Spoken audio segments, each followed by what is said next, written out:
Introducción a las ciencias sociales, clase 3. Movimientos y revoluciones sociales. Introducción. La Ilustración fue un movimiento social y cultural que fomentó el avance social y la divulgación de la ciencia. Defendió que se cultivara la razón humana como fuente de poder y que el conocimiento estuviera al alcance de los ciudadanos. En esta clase nos introduciremos más al conocimiento de la Ilustración, sus periodos y sus máximos expositores. Movimiento de Ilustración.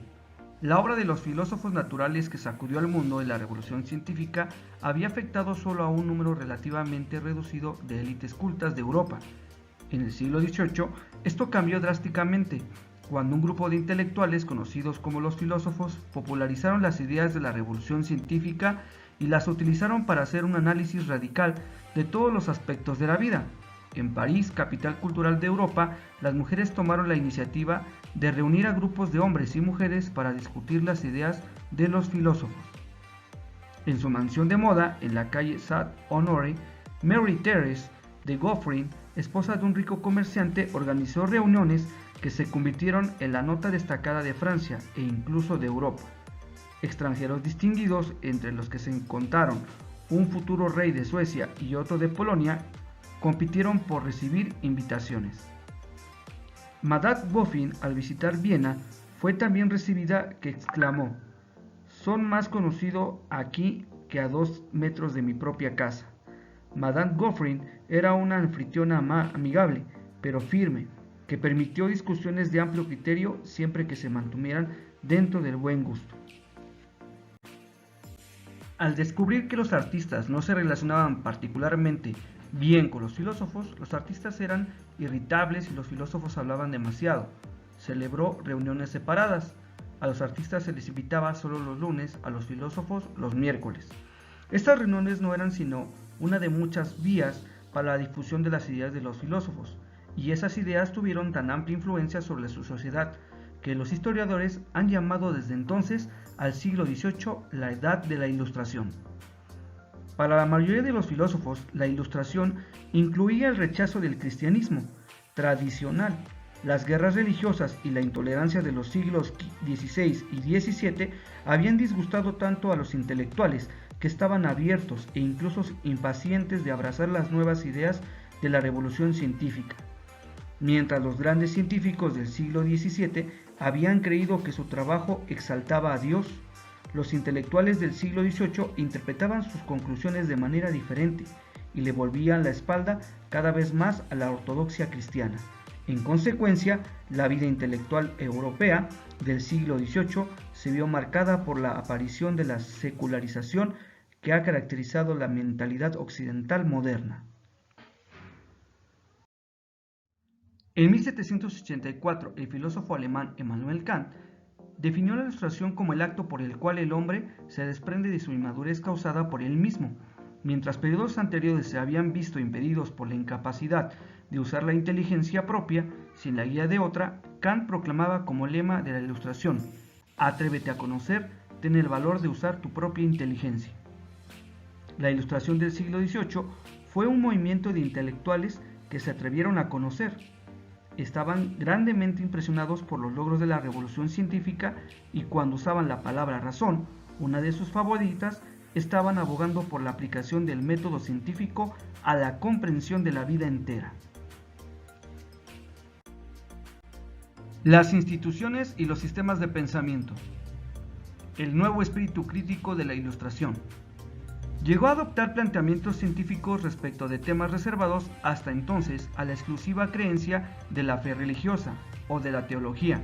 Estaba a su vez condicionado por la influencia decisiva de dos corrientes filosóficas, ya delimitadas en el siglo XVII, el empirismo británico y la filosofía racionalista. La asimilación y reelaboración de estas dos corrientes filosóficas constituyeron la síntesis teórica de la Ilustración. Su triunfo se debió fundamentalmente a dos autores franceses: Montesquieu, 1689-1775, cuya obra fundamental, El espíritu de las leyes, aparecida en 1748, señala el momento en que se imponen las nuevas ideas. Voltaire, 1694-1778, que se había famoso por sus críticas contra la autoridad, principalmente contra la Iglesia, y por sus abundantes escritos llenos de ingenio y de agudeza crítica. Rousseau, 1712-1778.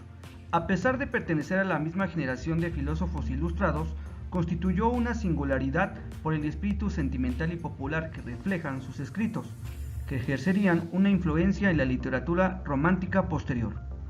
Con el objetivo de divulgar todos los conocimientos y las teorías de la Ilustración, los filósofos más destacados realizarán un gran esfuerzo editorial que quedó plasmado en la Enciclopedia Francesa, 1751-1766, editada por Diderot y D'Alembert, donde intervinieron más de un centenar de colaboradores. En esta monumental obra se reflejan los aspectos más característicos de la Ilustración: el escepticismo religioso, la confianza limitada en el progreso, el rechazo de la tradición, el enfrentamiento constante entre la ciencia y religión, etc. Su éxito fue extraordinario en toda Europa y América. La Ilustración surge y se difunde bajo una consigna que reúne a todos los grandes pensadores europeos. Se abandona el orden basado en Dios y se instaura un orden basado en el hombre. Revolución Francesa.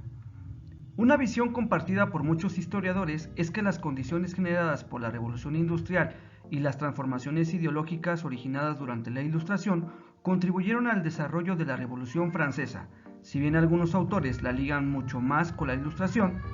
De acuerdo con Gómez Navas, Eli Gómez Navas, 2011, la Revolución Francesa inició en 1798 como un movimiento contra las injusticias de la clase adinerada, contra el pueblo francés, pues estaban en condiciones de pobreza muy graves. En aquel entonces Francia era el país europeo con mayor número de pobres. Las tensiones en la sociedad francesa se pronunciaron en parte por crisis agrícolas que afectaron fuertemente a un gran porcentaje de la población, y también por la resistencia de la monarquía para aceptar la participación en la toma de decisiones del amplio grupo social, que no pertenecían ni a la nobleza ni al clero. Esta revolución puso en el eje de la discusión los derechos con los que nacen las personas, y fue un movimiento social que tomaron como ejemplo otros países, como los Estados Unidos, que si bien tuvieron su movimiento de independencia antes de la Revolución Francesa, tomaron muchas ideas de esta para llevarlas a cabo.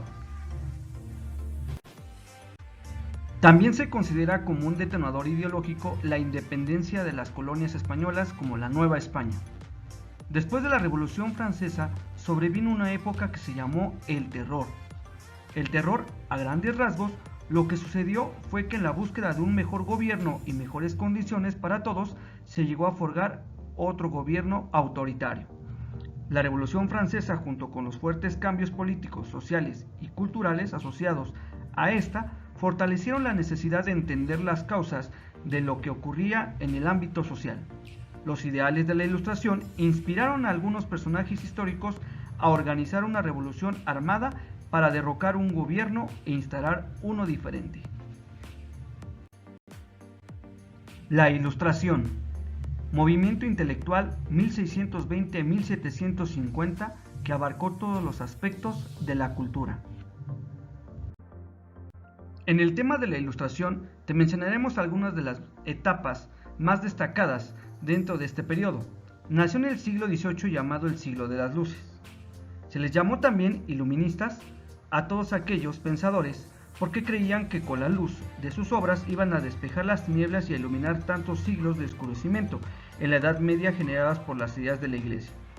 Su origen fue a partir de la etapa del Renacimiento, movimiento cultural donde aparecieron nuevas ideas sobre el hombre y la cultura.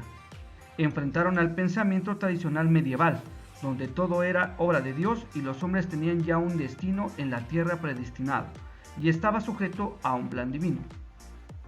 Ellos, por el contrario, tenían fe en el progreso individual, y esto se conseguía solo por el esfuerzo personal de cada individuo, puritanismo, es decir, el hombre a través de su sacrificio podía modificar su destino. También en la Ilustración, los pensadores tenían un espíritu crítico, y todo lo que el hombre medioevo consideraba verdadero fue puesto en duda. Eran como científicos que estudiaban los conceptos de los conocimientos hasta ese momento. Todo era puesto en duda y por lo tanto debía ser analizado mediante la observación y la experimentación, obteniéndose finalmente una conclusión. La razón era la única herramienta que tiene el hombre para encontrar la verdad de las cosas. Buscaban una explicación racional y científica de la naturaleza y el universo. Establecían leyes como conclusiones, usaban las matemáticas y la geometría. Pusieron en duda las instituciones, la iglesia, los conocimientos, costumbres, etc. de la sociedad feudal. Dieron otra visión totalmente distinta del hombre en la tierra, pues ahora todo cambio individual o social podía ser creado o impulsado por el trabajo personal o en conjunto de este hombre. Ellos crearon la astronomía científica, basada en la observación de los astros. Crearon la geometría analítica como herramienta de trabajo para el investigador. La fraternidad, los derechos y obligaciones en la sociedad, la tolerancia religiosa. Estuvo en contra del poder divino del rey, los privilegios del clero, el ocio de la aristocracia. Ellos tenían conciencia de que estaban protagonizando un movimiento renovador en el plano ideológico. Por lo tanto, desearon conservar todo el saber de esa época en varios libros, para que las luces de la razón y de la ciencia se difundieran. A estos libros se les llamó enciclopedia, y su elaboración estuvo a cargo de D'Alembert y Diderot. Fue la primera obra escrita colectiva. Participaron casi la totalidad de sus pensadores de la época. Su intención era la de difundir todos aquellos conocimientos que de alguna manera fueran útiles para todos aquellos individuos que quisieran crecer como personas y liberarse de las distintas formas de exploración que se vivía en aquel tiempo. La Iglesia condenó la enciclopedia porque tenía ideas que atentaban contra el orden político y religioso, tendían a romper la unidad medieval. Racionalismo. La ciencia se ocupa solo de los objetos sobre los cuales somos capaces de adquirir conocimientos ciertos e indudables. Por ejemplo, el método o razonamiento analítico tiene más importancia que la experiencia sensorial y la presentación mental. Creación de la geometría analítica sostuvo que ésta se realiza en el plano de la abstracción. Nuestro conocimiento de la realidad proviene de la razón. Es necesario plantear la duda metódica de las impresiones de los sentidos, de los conocimientos tradicionales y hasta del cuerpo. Por esta razón determinó no creer ninguna verdad hasta haber establecido las razones para hacerlo. René Descartes comenzó sus investigaciones a partir de un único conocimiento seguro. Cognitivo, ergo sum, pienso, luego existo. Como acabamos de ver, en esta clase hablamos de la Ilustración, su paso importante por la Revolución Francesa y sus aportaciones filosóficas en bienestar de la sociedad y el despertar del ser humano como un ser pensante. Recuerda que puedes visualizar tus clases y actividades por las siguientes plataformas. Ahí quedarán respaldadas para tu comodidad. No te pierdas la siguiente clase. Bye.